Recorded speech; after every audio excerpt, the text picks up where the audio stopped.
আসসালামু আলাইকুম প্রিয় দর্শক। অবৈধভাবে ক্ষমতা দখলকারী তাদের আবার অবমাননা, তার মান সম্মান জ্ঞান আছে, আত্মসম্মান বোধ আছে? কিছুই নাই। চরম ব্যাহের মতো ক্ষমতায় বসে আছে। আজকে যারা অর্বাচীনের দল বলে আওয়ামী লীগ রাখবেন, আওয়ামী লীগ শেষ করবে, তা আওয়ামী লীগ শেষ করলে বাংলাদেশের অস্তিত্ব থাকে না। বারবার তো আমাকে হত্যার চেষ্টা করা হয়েছে, আল্লাহ যে যাই হোক আমাকে বারবার বাঁচিয়ে দিয়েছে। কিন্তু বাংলাদেশের মানুষের অধিকার প্রতিষ্ঠার জন্য সংগ্রাম করেছে এবং সেই অধিকার প্রতিষ্ঠা করেছি। আর এই বাংলাদেশকে, যেখানে একটা নির্বাচিত সরকার আমি পূর্ণ করতে পেরেছিলাম এবং শান্তিপূর্ণ ক্ষমতা হস্তান্তর, বাংলাদেশের ইতিহাসে ওই একবারই শান্তিপূর্ণভাবে ক্ষমতা হস্তান্তর হয়। আমরা মানুষ হত্যা করে ক্ষমতা আসে নাই। আওয়ামী লীগ যতবার ক্ষমতা এসেছে জনগণের ভোটে এসেছে। আজকে দেখলাম আমার বিরুদ্ধে কি শাস্তি দিয়েছে, 6 মাসের জেল। কেন? আমি আদালত অবমাননা করেছি। আদালতটা কোথায়? আমাদের সেটাই প্রশ্ন। যে যুদ্ধ অপরাধীদের বিচারের জন্য 1973 সালে পার্লামেন্টে ওই আইসিটি আইন পাশ হয়, যুদ্ধ অপরাধীদের বিচারও শুরু হয়। জিয়াউর রহমান এসে এই বিচার বন্ধ করে দিয়ে কারাগার থেকে সবাইকে মুক্ত করে। গোলাম আজম পাকিস্তানি পাসপোর্ট ছিল, কোনোদিন বাংলাদেশের পাসপোর্ট নেয়নি।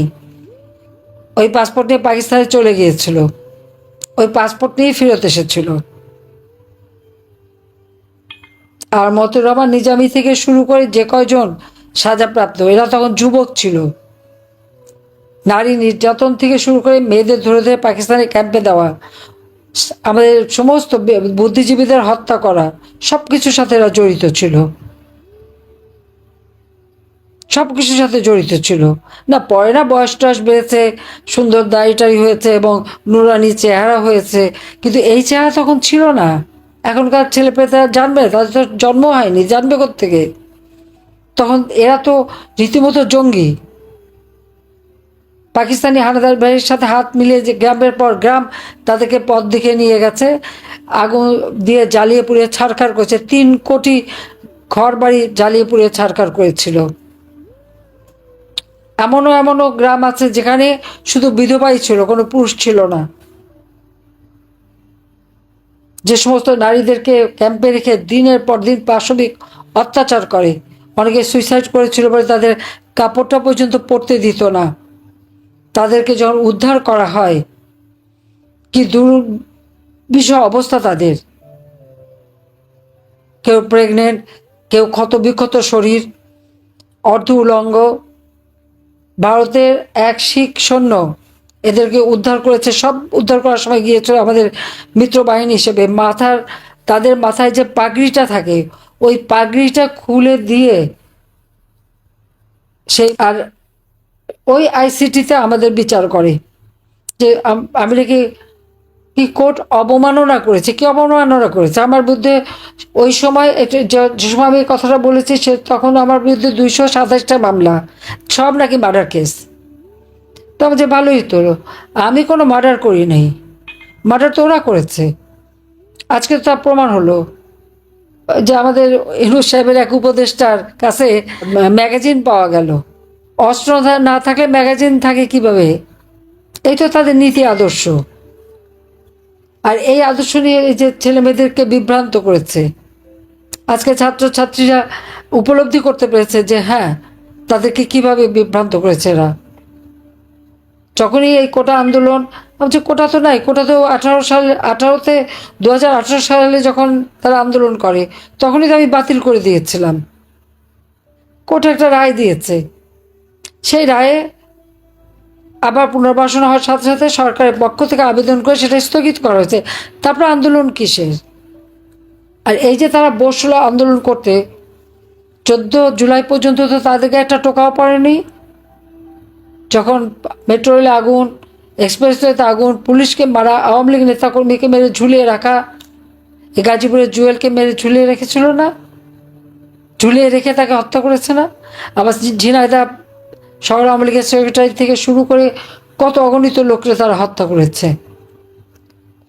একটা একটা থানায়, ঢাকা শহরে কয়টা থানা আগুন দিয়ে পুড়িয়েছে, পুলিশকে পুড়িয়ে মেরেছে, লাঠি দিয়ে পিটে পিটে মেরেছে, র্যাবের অফিসারদের মেরেছে পিটিয়ে। এমনকি গণভবনে আমার যে পাইলট, মোটরসাইকেলে যে পাইলট যেত, তাকে পর্যন্ত হত্যা করে ফেলে রেখেছে। আর এদেরকে আবার ইনডেমনিটি দেওয়া হয়েছে।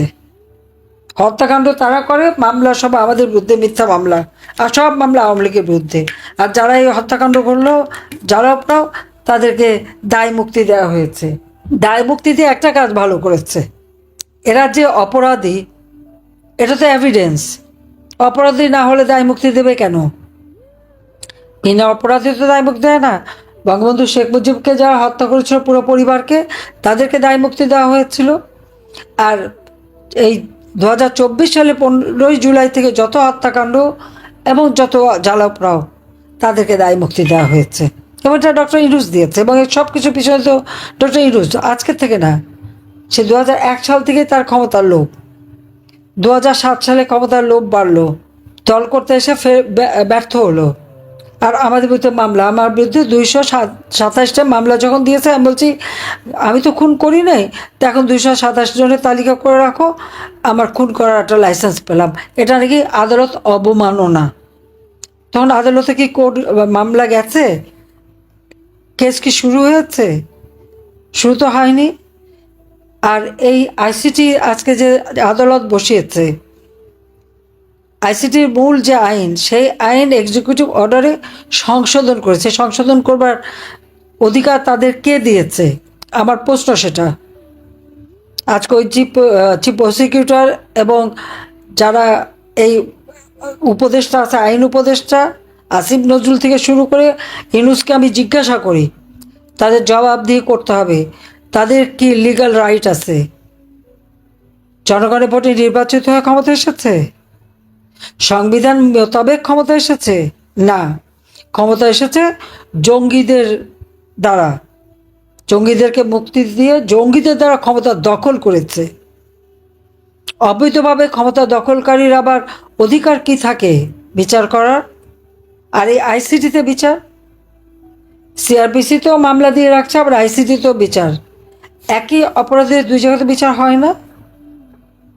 যখন আমি যখন যুদ্ধ অপরাধীদের বিচার করেছি ওই 73 সালের আইসিটিতে, তখন যারা এই অপরাধীদের সাথে ডিফেন্সে ছিল, ডিফেন্স লিস্টে, আজকে তারাই চেয়ারম্যান, তাদেরই একজন চেয়ারম্যান, তাদেরই একজন চিফ প্রসিকিউটর, তারাই সব। এটা তো আন্তর্জাতিকভাবে কোনোদিন স্বীকৃতি পায় না, সম্পূর্ণ বেআইনি এটা। আচ্ছা, এই বেআইনি আদালতে আমাকে শাস্তি দেয় কি আমি আদালতের অবমাননা করেছি? আরে আদালত কই যে অবমাননা? অবৈধভাবে ক্ষমতা দখলকারী, তাদের আবার অবমাননা। তার মান সম্মান জ্ঞান আছে? আত্মসম্মান বোধ আছে? কিছুই নাই। চরম বেহায়ের মতো ক্ষমতায় বসে আছে, লজ্জা শরমও নাই। এটা হলো বাস্তবতা। আর একটার পর একটা মামলা দিয়েছে। হ্যাঁ ঠিক আছে, মামলায় হাজিরা দিতে আমাকে নোট দিতে, আমি আসবো, নিশ্চয়ই আমি আসবো, মামলা আমি মোকাবেলা করব। দেখি কত ধানে কত চাল, সেটা আমি দেখে নেব। বাংলাদেশটা আমাদের জনগণের, আর আমার জনগণই শক্তি, আমার কোনো বিদেশি প্রভুও নাই, আর কিছু নেই। আমি যদি ক্ষমতা থাকতে চাইতাম, হয়তো কয়েকশো লোক মারতে হতো, আমি তো তা চাইনি কখনো। যে কটা হত্যাকাণ্ড ঘটেছে, সব কটা হত্যাকাণ্ড ওই মেটিকুলাসলি ডিজাইনের অংশ হিসেবে। এখানে পুলিশকে দোষ দেওয়া লাভ নেই, সেনাবাহিনীর সদস্যদেরকেও দোষ দিয়ে লাভ নেই। কিন্তু কেউ যদি কাউকে মারতে আসে, এখানে কারো অর্ডার দেওয়া লাগে না, এটা আইনেই আছে কিভাবে হবে। কিন্তু আজকে নির্যাতন চরম আকারে, কোনো মেয়েদের কোনো অধিকার নাই, আব্রু বলে কিছু নেই। কত বড় জঘন্য এরা! এরা বিএনপি করে, জামাত শিবির করে আল্লাহ রসুলের নাম নিয়ে, আর এইভাবে মেয়েদেরকে উলঙ্গ করা, মেয়েদেরকে রেপ করা, মেয়েদেরকে মানে তাদের পাশবিক অত্যাচার করা। তাদের ঘরে মা বোন নাই, মেয়ে নাই, আত্মীয়স্বজন নাই, সেটা একবার চিন্তা করে না এরা? অসভ্যতার সীমা থাকে। আমি জানি না এদের এত খাওয়া পড়া, এত সুযোগ সুবিধা দিয়ে কী অপরাধটা করলাম, সেটাই আমার নিজেরই এখন প্রশ্ন। যে আজকে প্রত্যেকটা সেক্টরে শিক্ষকদের কিভাবে অপমান করা, এবং তাদের চাকরি খাচ্ছে কি আওয়ামী লীগ করে। চরম অপমান করে করে শিক্ষকদেরকে জোর করে পদত্যাগ করায়। ছোট ছোট শিশু শিক্ষার্থীদের দিয়ে শিক্ষকদের অপমান করায়। এদের কি আর লেখাপড়া হবে কোনো দিন? তাদেরকে জোর করে পদত্যাগ করানো, যে সমস্ত চিত্র দেখলাম, কোন দিন না বাপ মারে বলে হ্যাঁ লিখে দেন আপনি আমার বাবা না, পদত্যাগ করেন আমার পিতৃত্ব থেকে। এরা হয়তো একদিন সে বাপ মাকে তাই বলবে। সেটা হলো বাস্তবতা। দিনমজুর কাজ পায় না, রিক্সাওয়ালা কাজ পায় না, তো কিসের দেশ চালাচ্ছে? যে বাজেট আমি দিয়ে আসছি, বাজেট তো ওই বাড়াতে পারলো না, আরও কমালো টাকা। কমাবে না কি করবো? তো নিজেটা চোর। ইনুস তো আমাকে দেয় শাস্তি। আমি জানি যেহেতু ডক্টর ইনুস তার নিজের কোম্পানির লেবারদের টাকা চুরি করে খেয়েছে, সেই লেবারও তার বিরুদ্ধে মামলা করেছে। লেবার কোর্টে সে 6 মাসের সাজা পেয়েছে। তাকে তো সে যখন জামিন চেয়েছে সে জামিন পেয়েছে, সরকারের পক্ষ থেকে তো বাধা দেওয়া হয়নি। এইভাবে আমার দেশের প্রত্যেকটা শ্রেণীর মানুষের উপর আজকে চরম জুলুম। আজকে কোনো টাকা পয়সার হিসাব নাই, চরমভাবে সে দুর্নীতি করে যাচ্ছে, অর্থ পাচার করে যাচ্ছে। তার এই যারা আছে কতগুলি বানিয়েছে, কথা কথা হুকুম দেয়, এত বড় দুঃসাহস তাদের। আর অমনি যার যার বাড়ি ঢুকে পড়ে, লুটপাট করে, চুরি করে। সে কি মব জাস্টিস? এটা মব জাস্টিস নেই, এটা হলো মব সন্ত্রাস। সে সন্ত্রাসই করে বেড়াচ্ছে তারা। আজকে প্রত্যেকটা কবরে যে যাদেরকে এরা শহীদ বলছে, প্রত্যেকটা কবর থেকে লাশ তুলে আন্তর্জাতিক সংস্থা ডেকে নিয়ে এসে ফরেন্সিক করে দেখা হবে কীভাবে তারা মারা গেছে। আর যারা আহত, সে কোন দল করে, সে কি করে, সে অপরাধী না নিরপরাধী, আমি সেটা দেখি নাই। আর আমি সরকারে থাকা পর্যন্ত প্রত্যেকটা রোগীর চিকিৎসা পেয়েছে বিনা পয়সায়। তাদের বাবা মা কারো কোনো টাকা খরচ করতে হয়নি। সব টাকা প্রত্যেকটা হাসপাতালে আমি খরচ করেছি। আমরা বিনা পয়সা তাদের চিকিৎসা দিয়েছি। এরা জানে না, এখনও তারা হাসপাতাল ছাড়ে না। কেন হাসপাতাল ছাড়বে না? হাসপাতালে বসে সেই চক্ষু ইনস্টিটিউটে দেখলাম সাবান পানি ফ্লোরে ফেলে তারা জল খেলে। এরা নাকি আবার অসুস্থ। এটা কোন ধরনের কথা? হাসপাতালে অন্য রোগীদের তো চিকিৎসা হবে। তাকে একটা ক্যাবিন দখল করে বসে আছে। কেউ আবার 5 তারা হোটেলেও রুম দখল করে, সারাদিন ঘুরে ফেরে আবার ওখানে যে ক্যাবিনে বসে থাকে ব্যান্ডেজ বেঁধে। এই প্রতারণাটার কি অর্থ থাকতে পারে? তা আমি এদের দোষ দেই না, কারণ ইনুস নিজেই তো একটা প্রতারক। লেবারদের অর্থ আত্মসাৎ করে মামলার আসামি, সাজাপ্রাপ্ত আসামি। গ্রামীণ ফোন টেলিকমিউনিকেশনের টাকা 9-6 করে পাচার করে দুর্নীতি করে তার বিরুদ্ধে 5টা মামলা দুর্নীতি দমন কমিশনে। তার 18টা কোম্পানি ট্যাক্স দেয় না, সেই মামলা। ডক্টর ইউনূস নিজে ট্যাক্স দেয় না, তার বিরুদ্ধে 1100 কোটি টাকার ট্যাক্স পাওনা। সেখানে 666 কোটি টাকার ট্যাক্স মামলার রায় হবার কথা ছিল 6ই আগস্ট। সেদিন 5ই আগস্ট সে এমন ঘটনা ঘটাবে যেন তার আর ট্যাক্স দেওয়া না লাগে, এবং সব মামলাগুলি সে প্রত্যাহার করে নিয়েছে। এমনকি যেটা সাজা হচ্ছে সেটা কোনো নিয়ম নাই, আইন নাই। এখানে আইন নাই, আইনের শাসন নাই, সরকার বলে কিছু নাই। ক্ষমতা দখলকারী কতগুলি সান্ডা গুন্ডা পান্ডা আছে, দেশটাকে শেষ করে দিচ্ছে, ধ্বংস করে দিচ্ছে। গ্রামে গঞ্জে সব জায়গায় মানুষের নিরাপত্তা নাই, নারীদের নিরাপত্তা নাই। শিশু নারী প্রতিদিন ধর্ষিত হচ্ছে। ছেলেকে পায় না, বাবাকে মারে, মাকে মারে, মাকে মেরে হত্যা করে, মাকে পিটে করে। ওদের মা নাই? দুদিন পর যদি ওদের মাদের পিটাতে শুরু করে তখন কোথায় যাবে? কিভাবে ঠেকাবে? ঘর বাড়ি তো জ্বালিয়ে পুড়ে ছাড়খার, তাদেরও তো বাড়িঘর আছে। আর এখন তো আমার বোধহয় মামলা প্রায় 450, তার মধ্যে বোধহয় 440টার মতো খুনের মামলা। আজকে যারা এই দেশ শাসন করে তাদের শাসন করার কোনো অধিকার নাই। অন্যায়ভাবে অবৈধভাবে জঙ্গিদের দিয়ে দেশ দখল করেছে। এই দেশ আমার বাবা বা জাতির পিতা বঙ্গবন্ধু শেখ মুজিবুর রহমান স্বাধীন করে দিয়ে গেছেন, আর তাকে অপমান করা হয়, অবমাননা করা হয়। আর আওয়ামী লীগকে নাকি কোনো কার্যক্রম বন্ধ, নিষিদ্ধ করা হয়, ছাত্রলীগ নিষিদ্ধ করা হয়। এই ডক্টর ইউনূস একটা অবৈধ ক্ষমতা দখলকারী, তার প্রত্যেকটা হুকুম, প্রত্যেকটা অর্ডার অবৈধ। তাদের দেশ চালাবার কোনো বৈধতা নাই। অস্ত্র হাতে নিয়ে জঙ্গিদের ছেড়ে দিয়ে আওয়ামী লীগ নেতা কর্মীকে গ্রেপ্তার করে বন্দি করে রেখে মিথ্যা মামলা দিয়ে তাদের হয়রানি করা হচ্ছে। আজকে প্রায় 4-5 লাখ লোক আমাদের অ্যারেস্ট করেছে এবং তাদেরকে কারাগারে, যে কঠিন অবস্থার মধ্যে রাখছে, এবং প্রতিনিয়ত কারাগারে তারা মানুষ হত্যা করে যাচ্ছে, জেল হত্যা করছে। কাজে এখন আর সময় নাই। এদেরকে ক্ষমতার থেকে হটিয়ে দেশকে বাঁচাতে হবে, দেশের মানুষকে বাঁচাতে হবে। এবং আন্তর্জাতিকভাবেও দেশের কোনো সম্মান সে রাখতে পারে নাই। আজকে সে কীভাবে দেশকে অবমাননা করছে সেটা নিজেই দেখতে পারেন। আর 10 মাসের মধ্যে 11 বার খালি বিদেশেই গেছে। এতবার বিদেশে এত টাকা খরচ করে যে কি অর্জন করে আসছে, দেশের জন্য কোন সম্মান নিয়ে আসছে? 1 পয়সা বিনিয়োগও আনতে পারেনি।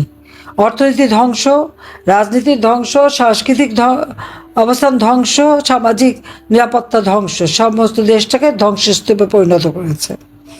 কাজে ধ্বংসের হাত থেকে দেশকে রক্ষা করার জন্য যার যা কিছু আছে, যে যেভাবে পারবে, সকলে এক হয়ে প্রতিবাদ করে এদের হাত থেকে দেশকে রক্ষা করতে হবে।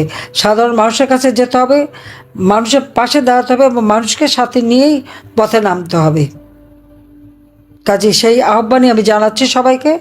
আমি আছি আপনাদের সাথে, আমি যেখানে থেকে আমি আসছি। হ্যাঁ, একটা সুবিধা হয়েছে, যেখানে আছি বলে কথা বলতে পারছি। 2007 জোর করে দেশে ফিরেছিলাম, এরপরে তো বন্দি করে রেখেছিল, আর কথা বলতে পারিনি। কিন্তু এবার সেই জন্য বাইরে থেকে সবার সঙ্গে কথা বলতে পারছি। কাজে আমি আছি, সব ধরনের সহযোগিতা আমি করে যাব। কিন্তু আমাদের দেশটাকে, দেশের স্বাধীনতা, সার্বভৌমত্ব রক্ষা করতে হবে, গণতান্ত্রিক ধারা রক্ষা করতে হবে। একমাত্র আওয়ামী লীগই গণতান্ত্রিক ধারা দিয়েছে বাংলাদেশে, এটা তাদের মনে রাখা উচিত। 2009 সাল থেকে 2024 সালের এই আগস্ট মাস পর্যন্ত বাংলাদেশে গণতান্ত্রিক ধারা অব্যাহত ছিল। আর সেই গণতান্ত্রিক ধারাকে নস্যাৎ করে অবৈধ ক্ষমতা দখল করার পালা শুরু করলো ডক্টর ইউনূস। এরা তার ম্যাটিকুলাসলি ডিজাইন মাস্টার মাইন্ড দ্বারা। এটাই হলো বাস্তবতা। কাজে এই চক্রান্ত আবার এখন বলে কি মুক্তিযুদ্ধ নাকি ম্যাটিকুলাস ডিজাইন, তখন কে বলছে ম্যাটিকুলাস ডিজাইন? ওই মুক্তিযুদ্ধের সাথে এই জঙ্গিদের নিয়ে ক্ষমতা দখলের তুলনা হয় না। আর এত ধৃষ্টতা কোথায় পায় যে এভাবে তুলনা করে? তুলনা করার অধিকার আছে তাদের? যারা এই কথা বলে, আমি বলবো যে একটু মাত্রা জ্ঞানটা যেন তাদের থাকে। এক মাকে শীত যায় না, এটা মাথায় রাখতে হবে। তো যাই হোক, সবাই ভালো থাকবে, সুস্থ থাকবে। আর যারা ক্ষতিগ্রস্ত, অবশ্যই বেঁচে যখন আছি, ইনশাল্লাহ আল্লাহ যদি দিন দেয়, তাদের জন্য সব রকম সহযোগিতা করব। আমাদের যদিও কিছু নাই, যেটুকু যা ছিল সব জ্বালিয়ে পুড়ে ছারখার করে দিয়েছে, তারপরেও বাংলাদেশ আছে, জনগণ আছে, বেঁচে থাকলে সব করে দিতে পারবো।